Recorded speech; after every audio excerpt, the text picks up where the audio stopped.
I remember as a new Christian being in situations and environments where it was not popular at all to be a Christian. And quite honestly, I remember on multiple occasions feeling ashamed, like feeling embarrassed, like I wanted to hide and I did not want people to know that I was a Christ follower.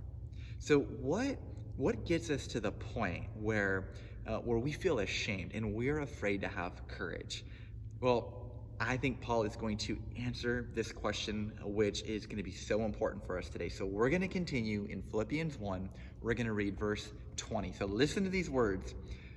I eagerly expect and hope that I will in no way be ashamed, but will have sufficient courage so that now as always Christ will be exalted in my body, whether by life or by death.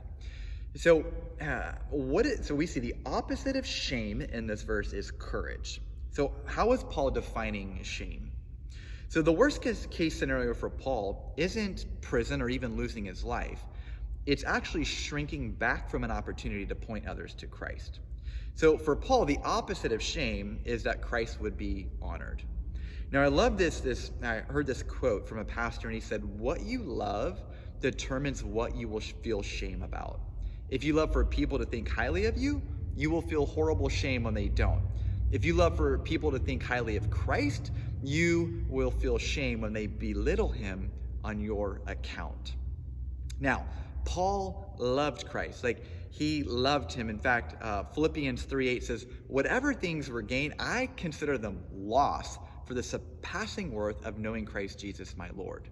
So when something has tremendous value to you, when you really cherish something because of its uniqueness or its power or its beauty, like the inevitable longing that you have is to draw others' attention to it so that they can share in your high regard for it.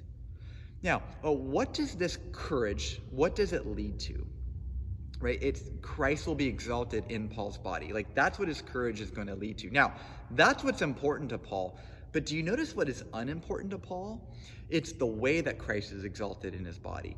Like, to Paul, he's not concerned if it's by life or death. He's just concerned that Christ is magnified in his body.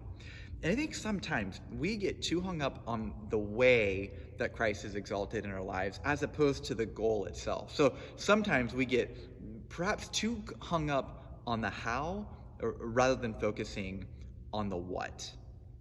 And so I want to encourage us to consider what we love. and because that will reveal what we feel shame about. And so I just want to close with this question. What is an area of your faith that God may be nudging you to be more bold in and to walk in greater courage in?